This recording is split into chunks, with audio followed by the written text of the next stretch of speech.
2 years ago, I scribbled down an idea for a feature film. I didn't think anything of it at the time. But now I'm happy to report that the idea was shit. I'm glad I didn't do anything with it. Instead, I'm doing this.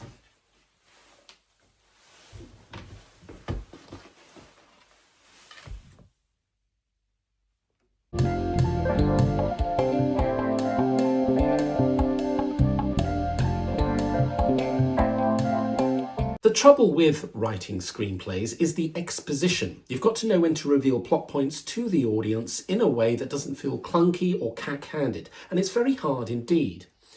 Luckily, Oscar-nominated films don't do this very well either, so don't feel you need to knock yourself out.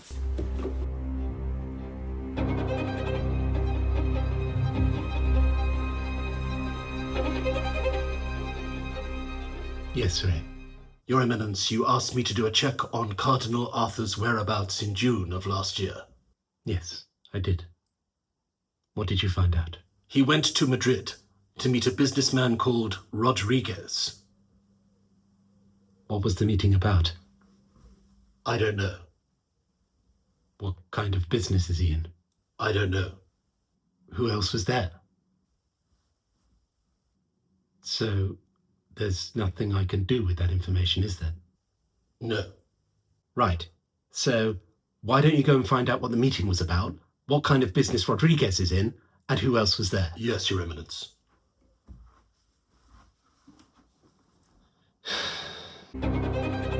Your Eminence, I have more information. Good. You asked me what Cardinal Arthur's meeting was about, what kind of business Rodriguez is in, and who else was there. Yes. The meeting was about a property deal. Right. The kind of business Rodriguez is in is property dealing. Okay. And the other people there were partners in his property deal. What kind of property deal are we talking about?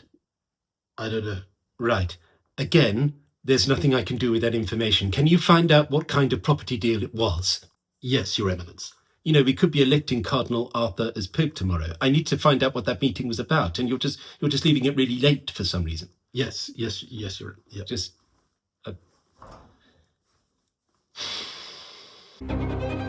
Your Eminence, I have more information.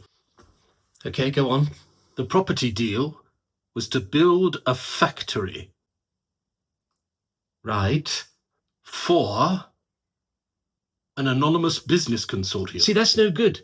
That's rubbish information. You know, we could be electing this man as Pope today, and all you've been doing since the film started is coming in here and throwing me ambiguous, chuffing tidbits that I can't use. You know, why do you never come in here and give me all the information so that I can make an informed decision? Because if I did, this film would be over in 10 minutes, Your Eminence.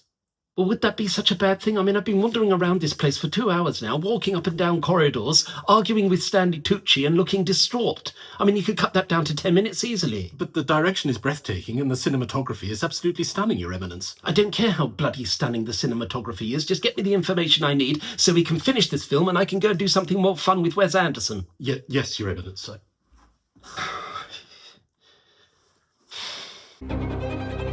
Your Eminence, I have all the information now. It turns out that the factory is illegally producing and stockpiling nuclear weapons. He's Pope, you idiot! He's Pope now, it doesn't matter. Oh. Bums. Sorry. You are the most annoying expositional narrative device I've ever had the misfortune to be in a film with. What are you going to do now? Well, I'm going to do a bit more symbolic walking around for 10 minutes and then I'm going home. Shouldn't we make it clear that this sketch doesn't actually contain any spoilers for the film Conclave? Oh, we're in the sketch now, are we?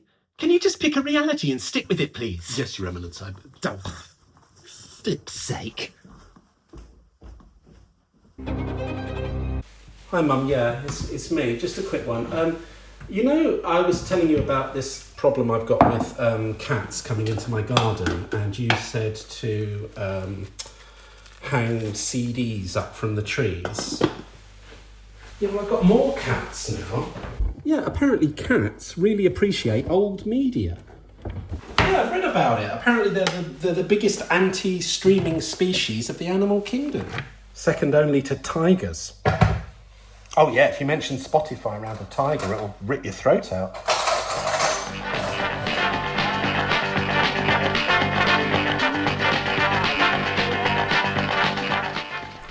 typical office situation. A gentleman in a managerial position enters the office of his secretary to give her an important piece of paper. Like all of us, he enjoys a smoke. But watch carefully. Did you see where he rested his cigarette? Now, on the face of it, this seems like a perfectly safe place to balance a lit cigarette. We've all done it. But look what happens now. Oh dear. The silly secretary has pushed the cigarette into the bin with her paper tray. Silly, silly girl. And she's not going to know what to do because she took the day off when they did the fire safety training. Instead, she stayed at home to listen to records and think about boys. Silly, silly girl.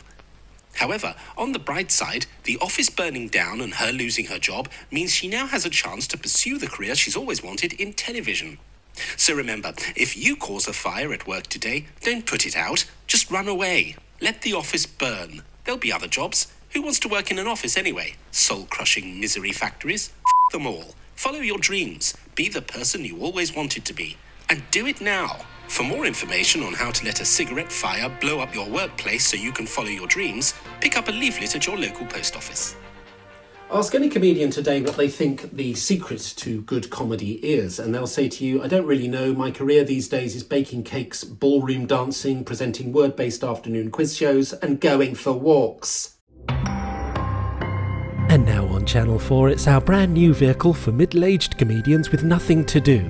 A short walk to the pub. Hello, I'm Alexander Ubiquitous. Welcome to my new show, A Short Walk to the Pub, where I take a comedian who's as brilliant and successful and funny as me to a pub somewhere. This week I'm going for a short walk to the pub with brilliant, funny and successful comedian Morton Broughton. So Morton, thank you very much for joining me on this short walk to the pub. Oh, my pleasure. Looking forward to it. When you're not being funny and successful and brilliant, do you find time to go for short walks to the pub? I do, actually, because there are so many of these bloody documentaries where comedians go from one place to another that I find I can do this on quite a regular basis.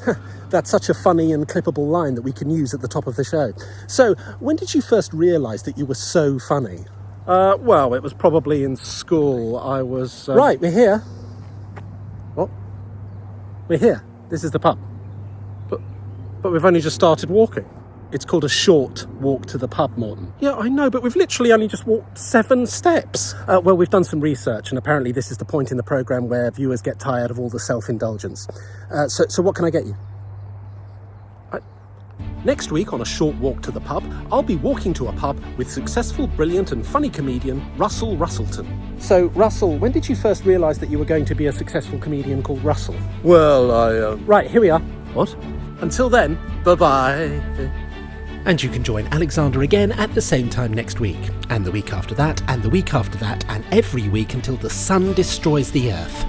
After the break, Hollyoaks. The watchword for television drama these days is originality. Make sure you don't have any of it. It's a joke. In fact, it's much easier to just take an old idea and reboot it. So, what can I do for you, Lieutenant? I'm sorry to bother you, sir. As head of YouTube, I know you must be very busy. Please, I'm always here to answer any questions you have. You're very kind, sir. You know, I've been looking around this building this morning, and I gotta say, I'm very impressed. Thank you, Lieutenant. You know, I was talking to one of the guys down there, who works with the Algorithms. Algorithms, that's it. Boy, I gotta tell you, that guy was smart. He was too smart for me. A lot of what he was saying, you know, about data collection, I was just flying over my head, sir. Well, that's understandable, Lieutenant. It's a very dense and complicated subject. Sure. Although there was something he said that kind of bothered me. And what was that? Well, you see, my wife, she loves YouTube. She gets a real kick out of those YouTube tutorials. You know, she loves a tutorial. I swear sometimes she creates problems around the house just so she can have a YouTube tutorial to solve it, you know. Last week, sir, she got bolognese on a tablecloth there, and she just spent the rest of the evening watching tutorials on how to get the stains out. I tell you, I've never seen her so invested in something. It's getting to that point where we don't actually watch television in the evenings together anymore. You know, she goes off and watches her tutorials, and I just go to bed with my Kindle. Lieutenant, much as I enjoy hearing about your domestic arrangements, I'm sure you didn't come out all this way to talk to me about YouTube tutorials. You're quite right, sir. I'm so sorry. My mind wanders from time to time. That's quite all right. Now, why don't you tell me what the man said? The man? The algorithm guy, right. So he was saying how easy it was to see what a YouTube user had been watching just from looking at the recommended videos down the side of the page. That's correct. That's what the algorithm is there for, to provide more content that it thinks the user will enjoy based on their viewing history. The key is to keep them watching content. Right.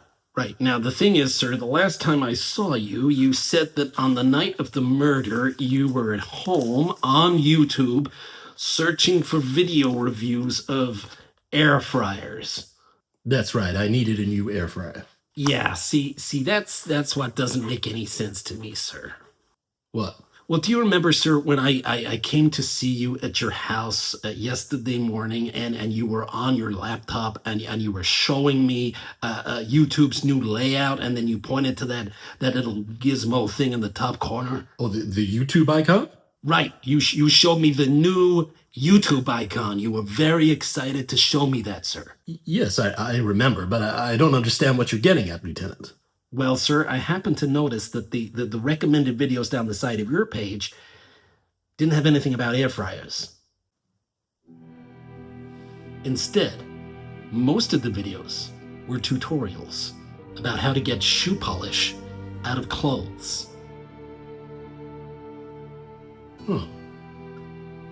You see, that's what's bothering me about this, sir. You know, if you had spent the whole night searching for air fryers, why did the YouTube algorithm suggest shoe polish tutorials? That's very simple, actually, Lieutenant. You see, after I had watched the air fryer videos, I then had to polish my shoes, and I accidentally got some shoe polish on my shirt, so I then had to find a tutorial to show me how to wash out the stain. That's funny. What's funny, Lieutenant? Well, it's just every time I met you, sir, you're always wearing sneakers, you know, like middle-aged CEOs always do. You know, no offense. None taken, Columbo. I've never seen you in a smart pair of shoes. No, well, I had a business appointment the following day, so I had to look smart. So you polished your shoes? Yes. Well, that explains it, sir. I won't take up any more of your time. Goodbye. Goodbye. There's just one more thing, sir. Yes? I spoke to forensics. They said that the body was dragged to the bottom of the stairs by his feet and not picked up and carried like we first thought. So what? Well, I just thought that was a coincidence, that's all. You thought what was a coincidence, Lieutenant? Well, the first thing I noticed when I saw the victim was how shiny his shoes were.